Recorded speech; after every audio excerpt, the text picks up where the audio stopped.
Salut à tous et bienvenue sur le travail de l'ombre. Après ce PSG OM, j'aurais pu vous parler de cette série qui n'en finit plus, 20e confrontation sans la moindre victoire olympienne. Ou j'aurais pu vous parler de la très grosse performance de Steve Mandanda, sans un gardien à la hauteur de ce match, combien on en aurait pris. Ou j'aurais pu également me demander si cette lourde défaite peut avoir un réel impact sur nos matchs à venir. Mais j'ai choisi de m'attarder sur Villas-Boas. Après cette nouvelle rouste subie face au PSG, je ne peux m'empêcher de repenser aux déclarations d'avant-match du coach. C'est un match qui ne compte pas trop. Le plus important, c'est d'avoir ni suspendu, ni blessé.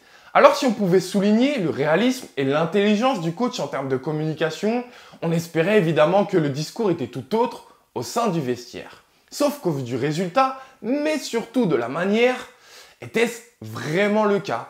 Si les intentions de presser haut cette équipe parisienne étaient louables, la réalisation, elle, était catastrophique.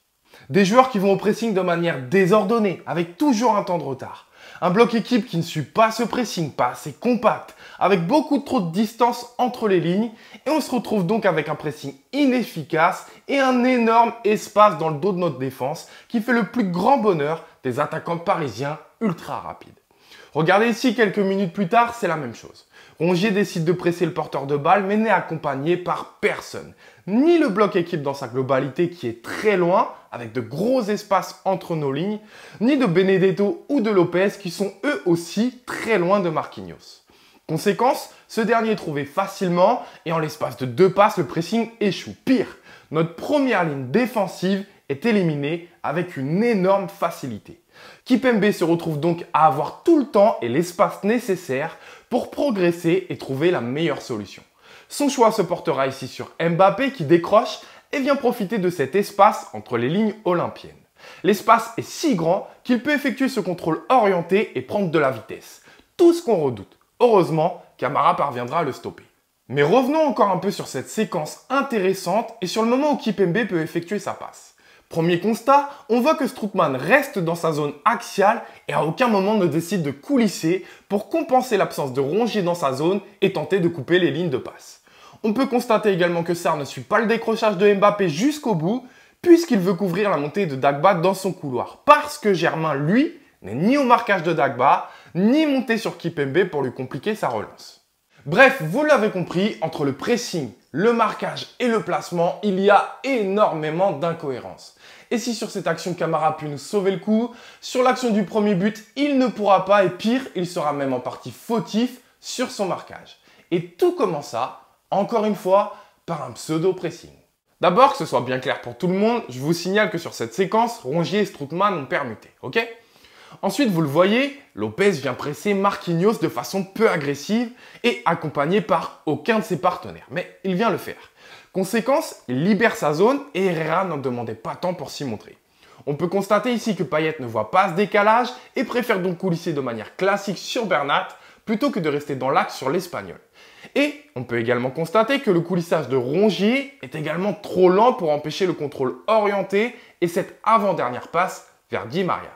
Ajoutez à ça Sakai qui se fait éliminer, et comme je le disais, le marquage élastique de Camara, et les conséquences sont lourdes.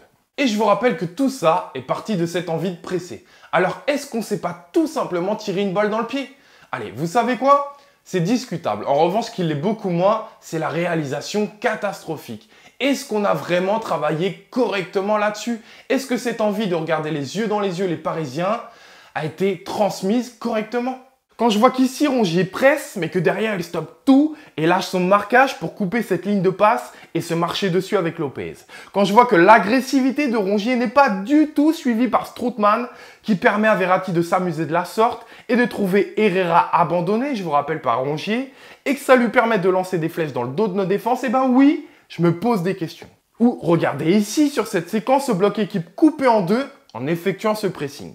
Et ces images sont les prémices de l'action du deuxième but que l'on encaisse. Eh ben oui, je me pose des questions. Et ça a été comme ça encore et encore et encore jusqu'à la mi-temps avec en guise de sommet le 4e but encaissé. Alors, est-ce que le discours tenu en public était-il si différent de celui tenu dans le vestiaire? Si c'est ça, c'est grave. Alors pourquoi monter jouer ce match? Pourquoi aligner le 11 type? Au-delà de la préparation et des plans de jeu du coach pour ce match, c'est bien le manque de réaction et de réactivité qui m'a le plus dérangé. Pourquoi ne pas changer son fusil d'épaule au bout d'un quart d'heure, 20 minutes? Pourquoi ne pas réagir? Alors évidemment, je ne mets pas la défaite sur le compte uniquement du coach, mais à mes yeux, il a sa part de responsabilité.